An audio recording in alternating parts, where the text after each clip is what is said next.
Hey everyone, welcome back to XVolt Tech. This is my 2012 13-inch MacBook Pro, which I have talked about and shown off multiple times on this channel. I've been using this MacBook on and off for a couple of years, and I've used it on both macOS and Linux, so let's talk about how well you can use this 12-year-old laptop today.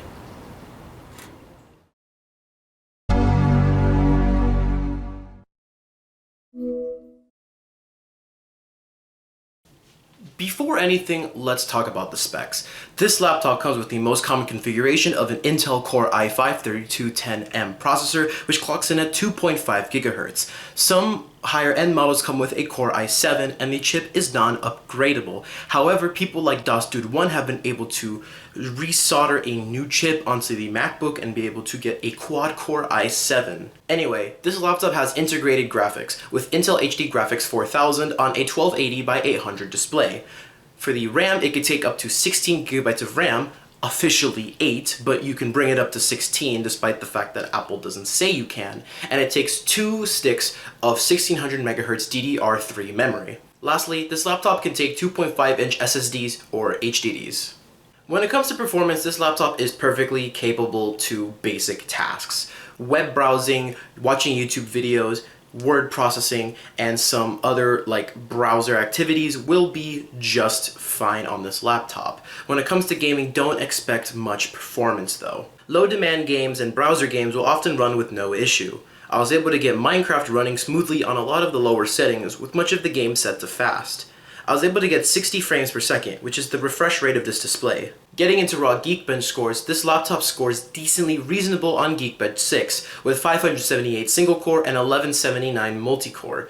These numbers will be slightly different on macOS as I ran these numbers on Linux Mint. Either way, the scores will be somewhat similar, and these numbers may not be the greatest, but they will be perfectly fine for the average person. When it comes to my own personal experience with this laptop, I have not been upset with it at all and would really recommend it for someone who just needs something cheap to get work done.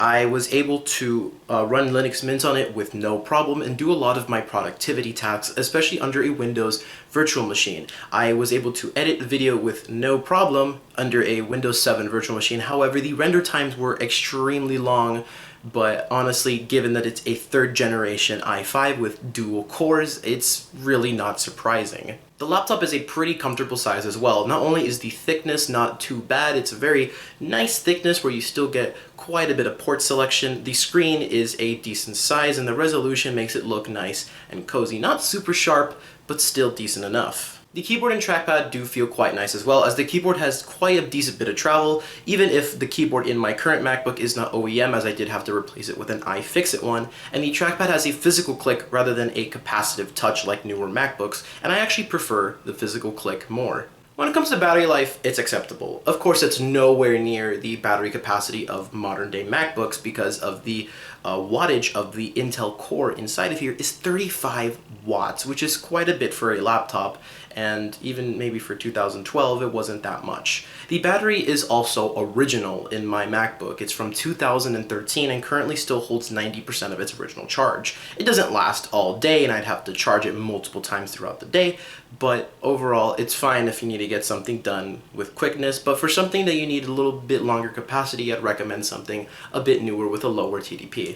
Media consumption on this laptop is fine. It has a 1280 by 800 display, which means that you won't be able to watch 1080p videos in their full resolution, and the screen is just fine. There's way better screens out there, and these speakers are not the greatest, especially compared to modern laptops. The speakers are quite a bit muffly depending on the surface and aren't very loud, especially compared to my current laptop, which has visible speakers on the top of it which go pretty loud. So media consumption, not the most recommended, but it's completely possible. Something I do really need to point out with this era of MacBooks is that they do get very hot.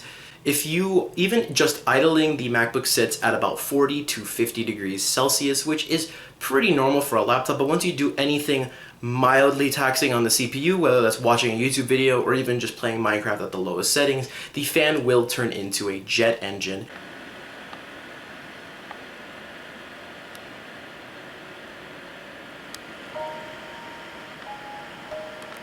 And especially when I'd be running my virtual machine in class trying to do some coding work, my CPU would ramp up a lot and the fan would just completely blow because of just how hot this thing could get.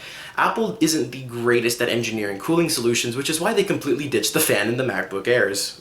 By far my favorite thing with this MacBook is the port selection. Going from the back of the laptop to the front, you have the MagSafe 1, the Ethernet port, the FireWire 800, the Thunderbolt 2/mini display port, 2 USB-A ports, an SD card slot, and a headphone jack. The SD card slot, USB 3.0, and the Ethernet port are great as they're all still very modern for the day. FireWire 800 is a bit antiquated as this was the last laptop from Apple to ever have a FireWire, but it's great if you are messing around with older mini DV camcorders or even drives that have FireWire ports on them. This laptop has Thunderbolt 2, which was the last Thunderbolt edition to have the mini display port because after this, Thunderbolts 3 and 4 started using USB-C. Thunderbolt 2 actually did carry in this form factor for quite some time, but you can also plug in a mini DisplayPort adapter, which most things don't use mini DisplayPort, so you'd have to use an adapter to anything you want to use, whether that be HDMI or DisplayPort.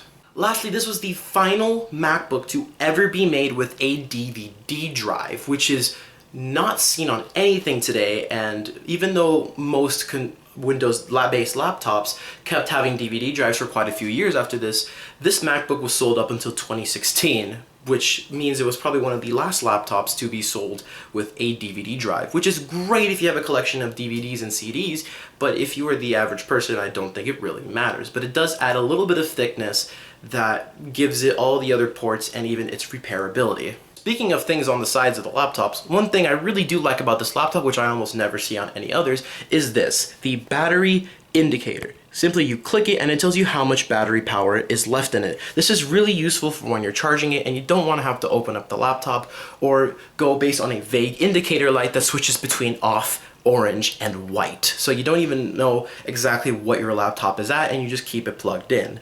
So at least you know before you go how much power you have and how much you need to charge more. The last thing I wanted to talk about, which I mentioned earlier, is the repairability. This is one of the most repairable MacBooks that was ever made, and it's considered the last repairable MacBook, as the Retina mid-2012 MacBook, which came out at around the same time, had a riveted-in keyboard, no DVD slot, and is a little bit harder to fix. This was the last Apple laptop with a screwed-in keyboard. So not only can you easily replace the keyboard, even though you have to disassemble the whole laptop, but you can easily swap out the hard drive, the battery, you can put in a second drive where the DVD drive is, and the motherboard isn't that hard to access. The display is a little bit harder because it is behind glass, but iFixit gives this MacBook a 7 out of 10 repairability rating. Sure, it's no framework, but it's a lot better than some of the laptops that you see nowadays, especially consumer grade. Some business grade laptops do have decent repairability, but hell, you watch people like Salem Techsperts and you see just how many laptops that normal people have, like gaming laptops and more consumer budget laptops, have absolutely terrible engineering and aren't very repairable. Overall, I really do like this laptop. It's still very sleek and modern, where if you are just using it, it would look like a completely normal MacBook besides its thickness, and I wouldn't mind using it for a long time. However, I do have some slightly higher demands than this MacBook can really help me with, so that's why I am using this laptop now, which I know I just said a month ago in the framework video that I was using the MacBook. But I did use the MacBook on and off for quite a period of time, and it did serve me well. However, I will be retiring it to my collection now.